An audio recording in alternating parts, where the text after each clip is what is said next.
Welcome back, everybody, to another episode of Right to Know, your weekly podcast on all things Pennsylvania politics and policy from the PLS Reporter. I'm Justin Schweitzer, joined as always by Sam Zern. And Sam, we've got a lot to talk about this week, a lot of topics to kind of bounce back and forth between, or at least two main ones. But before we get into it, how are you this week? I'm doing well. We are winding down budget hearings, so we are shifting back into like the session that I know, away from the 3 to 6 hour long meetings with one department, and back into the kind of fast paced, overwhelming but not in a bad way floor debates. So I'm kind of excited to see all of the plans and legislation that we've had teased over the past few weeks. All the reps are saying what they want to see. That's going to start getting introduced. So we're about to start that ramp up, which is kind of exciting. Right. We're really starting, to see some of these policies move a bit in the legislature. And we had two this week that we're going to focus on for this episode. Now, first up is an emergency constitutional amendment to create a 2-year retroactive window for child sex abuse survivors for whom the statute of limitations has run out to sue their alleged abusers. That's a bit of a mouthful, but we've talked a little bit about this before. This is something, the idea of a retroactive window isn't new in the General Assembly. It's something that really started to gain traction after a statewide grand jury investigation a few years ago into child sex abuse in the Catholic Church. So this is kind of like one of the last remaining legislative solutions that the grand jury, recommended.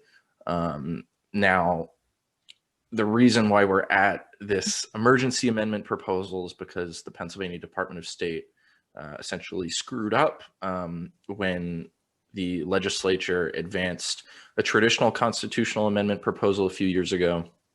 And again, just very brief background. Constitutional amendments require passage in consecutive sessions by the legislature before being placed on the ballot. And so, in between these two passages, the Department of State didn't properly publicly advertise the regular amendment that was passed in 2019. So that brings us to, this week, trying to kind of fast track my explanation here. And, very much like legislators are trying to fast track this proposal through to get it on the ballot. But, the long and the short of this emergency amendment proposal is that, in cases of an emergency, the Constitution, state constitution, lays out a process where lawmakers can bypass that, multi-session, multi-year amendment process and, get this proposed amendment on the ballot to voters in a quicker manner. Requires a 2/3 vote of both chambers of the legislature. And if that occurs, then it can go on the ballot, in a pretty quick time frame. So this is something that, leaders in both chambers have expressed support for, as this, amendment for sexual abuse survivors was, once they learned of this issue at the Department of State. House Majority Leader Kerry Benninghoff, announced his support for it. Senate Judiciary Chairwoman Lisa Baker, she, offered a similar proposal in her committee and moved that out of committee this past week. But where things get kind of complicated, where things got kind of complicated, we're in the House this week when, again, Benninghoff had, announced a commitment to move this emergency amendment through the House. And, as it was moved through committee earlier in the week, there were some Republicans in committee who expressed some reservations on, whether this scenario constitutes an emergency, as outlined in the Constitution, whether, the legislature essentially declaring it an emergency would set, a precedent that could be abused in the future. But it got through committee. And it was scheduled to be, it was on, the House calendar and, in press releases that, the House Republican caucus intended to move this through this week. And on Tuesday, after, it was scheduled for second consideration, that didn't happen. And then it also looked like it was beginning to stall on Wednesday, and Democrats tried to make some sort of motion to call it up. The House ended up breaking for caucus, and things kind of escalated from there. Democrats took to Twitter, talked to reporters, and really expressed some frustration at the fact that this wasn't moving. So, to fast forward a bit, it ended up getting a second consideration in the House on Wednesday, but that's kind of called this whole timetable into question because, skipping over to the other side of the Capitol, Senate Judiciary Committee Chairwoman Lisa Baker said that, this emergency amendment proposal, whether it's the House one or the Senate one, would need to be advanced out of both chambers by March 24th in order to appear on the ballot this May. So that means lawmakers essentially have 3 days next week, Monday, Tuesday, Wednesday, to get this through both chambers and on the ballot. Mm-hmm. So, Sam, I talked a lot. I don't know if you have any other points or questions you want to add, but that's kind of where we're at here. I do think that like moment in the legislature on the floor this week is kind of important to talk about, because there was, like you said, there was this little bit of confusion as the bill was getting called up that the majority called for a caucus. So, Leader Benninghoff called for a caucus. Democrats were not cool with that. They wanted to see the bill come through, and they broke anyways, because calling for a caucus kind of tends to take precedence. So they broke, and like you said, yeah, Democrats were upset outside of the chamber. And the reason they were upset, obviously looking back, we know that the bill got called up that day, but there was a major concern that it wouldn't. So, there was this, I think it was Representative Rozzi was talking to reporters, and he was very frustrated. He has been a champion for this bill and felt like it was a broken promise to bring it up in a timely fashion. Both Republicans and Democrats have kind of come out pretty heavily in support of this legislation. They've all talked about their commitment. Leadership in the majority has talked about a commitment to, kind of getting the at least the spirit of this legislation done and quickly. And, everybody has talked about making up for the massive mistake the Department of State made. Both sides have been incredibly critical of the Department of State's role. But that decision to break for caucus really felt for the Democratic proponents like almost like, are we not going to get this commitment that we were promised? And so there's a little bit of that, I think, going into next week, looking ahead at when is it going to come up in those next 3 days that we have? And if not, what does that mean for some of these relations going forward, especially because this was a very bipartisan bill as introduced at the beginning, because the mistake was so egregious. It was so quickly rallied around, let's get something through to voters. But one thing I do want to ask you about, so the emergency, some of the things you mentioned in committee, how because this is an emergency amendment, it has like these different qualifications. There are lawmakers who are worried about precedent, that kind of thing. Is there another option for getting this through somehow? I thought there was a Democratic proposal for a legislative, it's not a constitutional attempt, but a different legislative action to get to the same end goal.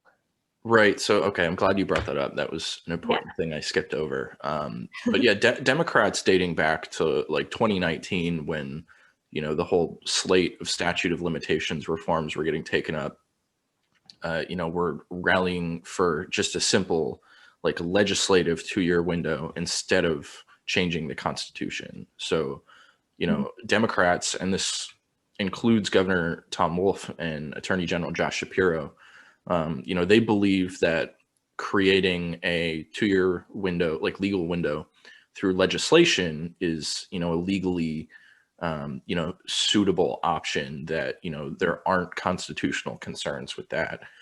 Republicans typically did not agree. So that's what led to the introduction of the, proposed constitutional amendment. And, Senate Democrats have been kind of pushing this really hard in recent weeks since the error at the Department of State.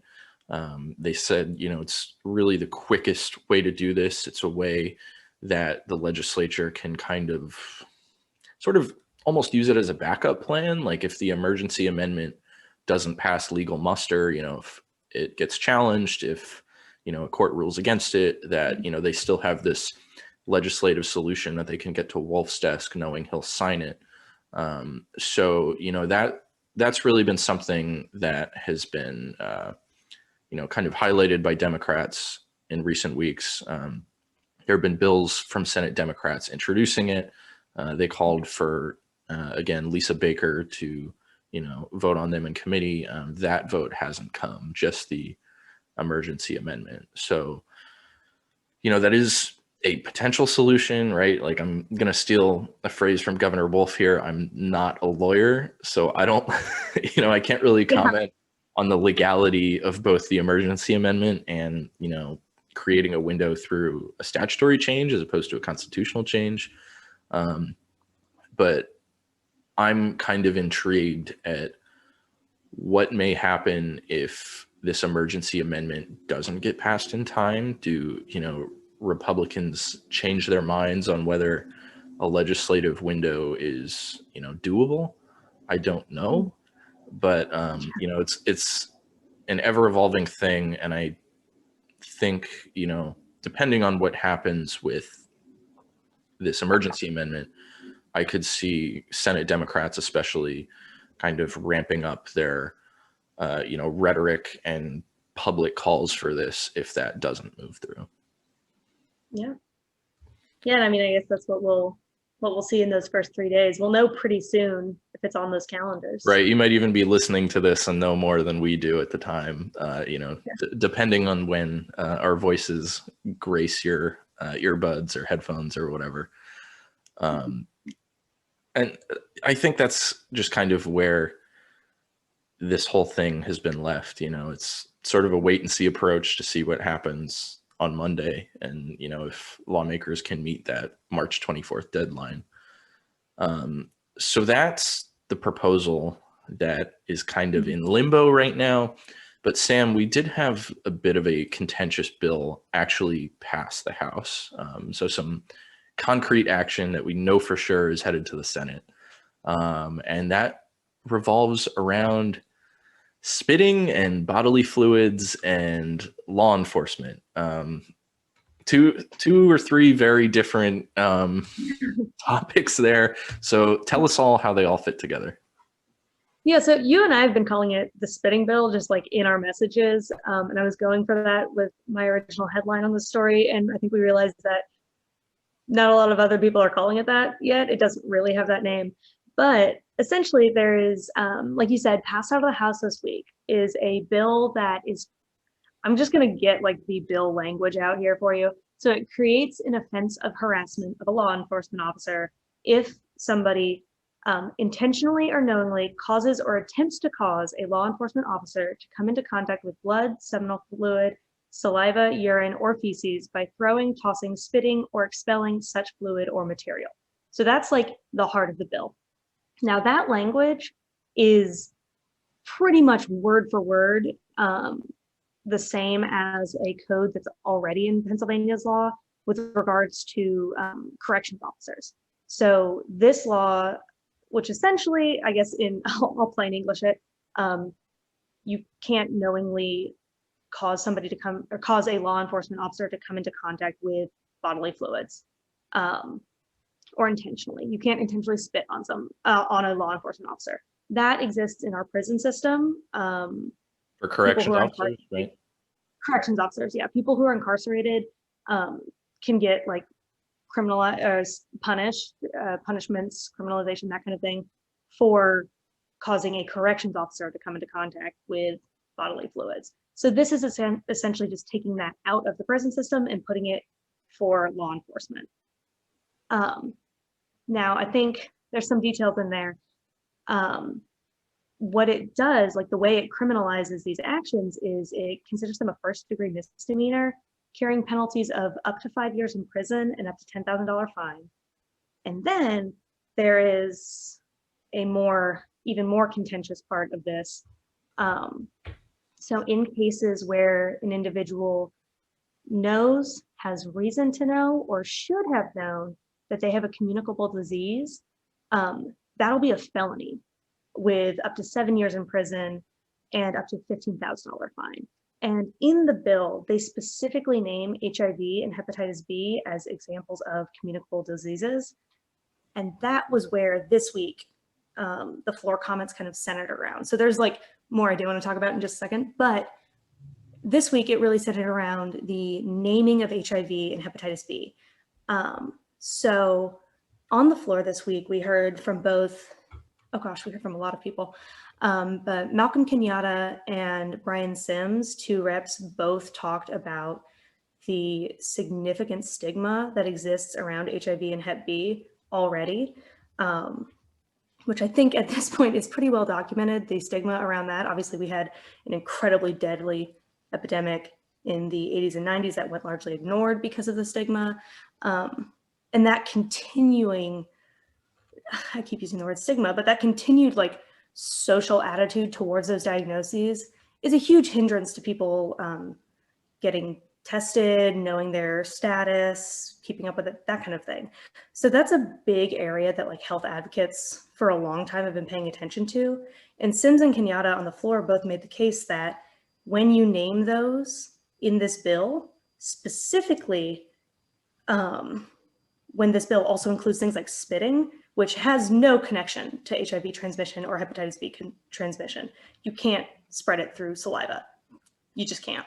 So when you name those, it almost discourages people from getting tested or knowing their status, because there's this element of this bill that says, if you know, you can get a 3rd-degree felony.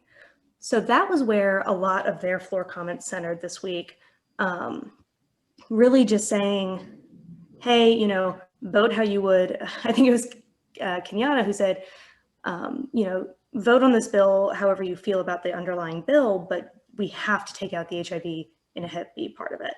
And groups like the ACLU have talked about it too. They oppose this bill overall, but also they oppose the HIV and Hep B language. But something kind of positive that happened the next day is Brian Sims, he tweeted out that he had been talking to the bill's author, Representative Schmidt, who said he supports removing that language from the bill, and says that the Senate might remove it. So there is hope in that sense for those lawmakers who want to see that language pulled out, that when it makes it to the Senate, if it makes it to the Senate, that language will get pulled out. However, that being said, there still is some underlying criticism of the bill itself. Even without this, you know, stigmatizing language, there is a fear from civil liberties groups, the ACLU, that it gives police a potential selectively enforceable law that could be hugely problematic. I think it was Brett Schultes over at WITF tweeted about this today. He said in his coverage of this law in the prison system, something he came across is that it's really hard to prove if someone did or did not spit on a corrections officer. And so it becomes, you know, kind of a frightening tool for people. You know, people are afraid of this being used against them. And so there's a lot of concern from civil liberties groups that police could use this in situations like protests when, you know, people are yelling, there's voices raised, spit might fly, and that intent is very hard to prove. And so there's a lot of concern there, which I'm sure we will see discussed on the Senate floor. I cannot imagine that part of it doesn't come up. But Representative Schmidt, to his, you know, to his point, it's his bill. He thinks that, you know, you have to prove beyond a reasonable doubt intent.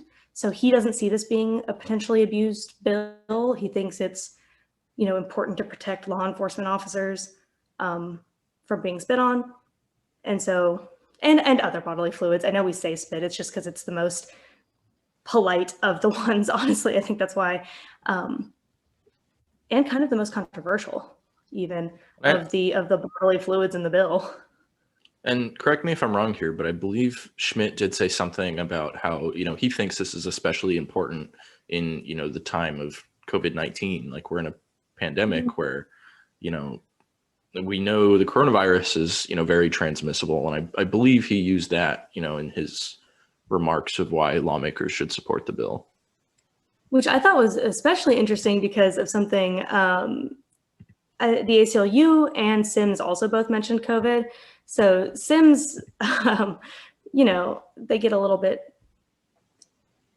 There were some comments on the floor. He said it was interesting to hear a COVID-19 argument, particularly for how maskless the floor frequently is. So he found that an ironic argument to hear, which I thought was, kind of an interesting one. I think COVID-19 adds such an element to this kind of thing. The ACLU mentions that, I think they have a quote here, in our new normal under COVID-19, its communicable disease provision could be weaponized broadly against civilians. So their fear is particularly around their fear is just around it being used to further criminalize people in protest settings. That's their main area they're looking at. They don't really go into more detail for that. And this is something I should have looked up. I'm not sure how long you can test positive for COVID-19, but I imagine if you have, you're no longer contagious, but you still have that positive, there could be, I think that's something people are worried about. There's a lot of concerns around this in Pennsylvania. We'll hear it on the Senate floor a lot more. But other states do have provisions like this. So that's something I would like to look into as we see this come up in the Senate whenever it does, is essentially in other states with this provision, how is it used? Does it get, selective, or does it actually serve to protect law enforcement more? Is there, I think we have other states with case studies, which we'll just have to wait and see if lawmakers are looking into that as they consider this bill. A lot of different pieces to this. Yeah, definitely. It's simple on its surface, but there's a lot of different components. Yeah. So, as you mentioned earlier in the podcast, we are sort of, starting to move out of the budget hearing cycle into, more regular session again. And, being midway through March already, or I guess more than midway through March, in the second half of March now, before we know it, the May 18th primary election will be here. And, we don't have to go too deep into this, but in addition to having potentially a constitutional amendment proposal on the ballot, depending on how things go in the coming week, we know for certain that we'll have 4 special elections to fill, vacant House and Senate seats right now. So, Sam, I'll have you just kind of walk us through the bullet points of, what races are, coming up. Are there candidates for each party? So just kind of give us, a brief rundown of, what voters can expect come May. Yeah. So, May is a municipal primary. It's a little bit smaller, but it does have these statewide implications. So in the Senate, we've got 2 seats, the 22nd and the 48th district, that are open. The 22nd is replacing John Blake, a Democrat who is leaving to go work for U.S. Rep. Matt Cartwright. And so in that district, which is, Lackawanna County and parts of Luzerne and Monroe, there's no Republican yet. It has been a long-held Democratic seat. So, not trying to prognosticate or anything, but when you have that long, it does seem somewhat likely that it will stay Democratic. And the rep for that is Marty Flynn. The candidate is Representative Marty Flynn, who's over in the House. I have to wonder, would that potentially trigger a special election over there if he moves over? That would indeed, I believe so. So, if he ends up succeeding Blake in the Senate, we will have another special to talk about come May 19th. Yeah, so, a little bit of musical chairs. Right, and you did mention that this seat is one that's been long held by Democrats. And I think, if you look at the other open seat in the Senate, that one's kind of the reverse. Correct? Yeah, the 48th Senate seat has been long held by Republicans. It is vacant after the passing of Senator David Arnold earlier this year, and that's been a long held Republican district. The candidate for the Republicans is a man named Chris Gebhard. He's a business owner in the town. I believe it's an insurance company that he runs. And he was the Republican pick. And the Democrats picked a man named Calvin Clements, who ran against Frank Ryan this most recent election. In the House? In the House, over on the House side. So he ran against Frank Ryan, did not win, and is now running in this Senate race. But again, that is a very Republican stronghold. So I don't imagine that these 4 elections are going to result in any sort of shifts all that much. And then, let's switch over to the House. So in the House, we have the 59th district, and that is vacant after the passing of Mike Reese. Now, again, this is another strong Republican district. Mike Reese won his election by 70% of the vote, or he has 70% of the vote. So pretty heavy majority there. And the 2 candidates they have a Democrat, Mariah Fisher, who is kind of local council involved, that kind of work. And they have Republican Leslie Baum Rossi, who is known for, I'm sure. Excuse me. Continue. She is known, I would argue, even outside of Pennsylvania, not by name, but by property. She built and owns the Trump House over in Latrobe. So it's very big, and I'm trying to remember exactly what it looks like. Red, white, blue, Trump signs, barn that, is kind of her claim to fame. And so she will be the Republican nominee. And based on that district, the likely future seat holder. And then the last race we have is kind of a new one. So that's the 60th district. We don't have candidates yet, but that's replacing Jeff Pyle, who retired this week. And Justin, you covered that. So want to jump in? Right. And, like you said, we don't know too much about it, on what that special is going to look like. We do know it'll also be on May 18th, but, Pyle, would be the first one to tell you that he is a very, conservative lawmaker. And I would imagine, it's probably going to be a pretty safe Republican hold. Again, we don't know who the candidates are on either side of the aisle yet. But Pyle, as Sam said, he did announce his immediate retirement this past week to deal with health issues.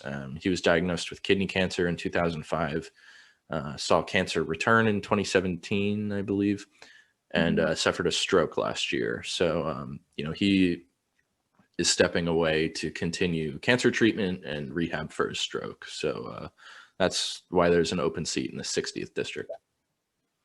Yeah, and it came as somewhat of a surprise, I think, his announcement this week.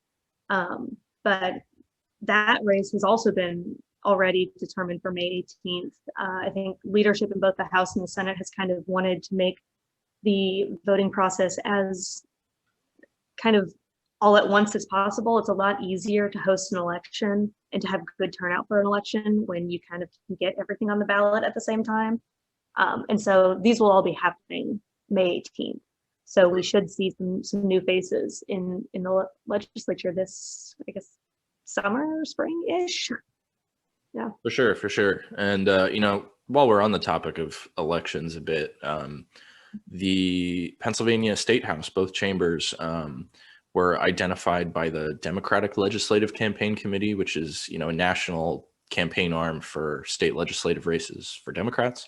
They identified both the House and the Senate as, battleground areas that they think could be flippable, especially depending on how redistricting moves. So, in the next 2 years, the DLCC said they are going to be heavily focused on Pennsylvania in both chambers. And don't quote me for sure here. I know this is recording, so it's going to be on the internet. But I believe their strategy on their strategy memo, I want to say Pennsylvania was the only state where they had both chambers listed. Again, don't quote me. I know this is on the internet forever, but that's just based on my crappy memory. So if I'm wrong, you can tweet at me or email me. I'll own up to it. But anyway, no, go ahead. Go ahead. Well, I think, I mean, the redistricting is definitely, I've said it, a million times, it's going to be, it's determining of the next 10 years. And like they said in their memo, Democrats kind of have a potential upper hand because the Supreme Court picks the 5th member of the redistricting committee, which is, majority minority from both houses or from both chambers. If they can't agree on a 5th member, correct? They can't agree, which it's likely going to be the Supreme Court that decides based on history and lack of agreement. So with the Supreme Court leaning a little bit left the way it does, there is a likelihood that Democrats have this slight majority. How they actually are going to use it, who knows? But like what that actually means, because ultimately with line drawing and with the sheer amount of attention to gerrymandering that has arisen in the last 10 years or so since the last cycle, I think the public is paying a lot of attention to the way their lawmakers draw these districts.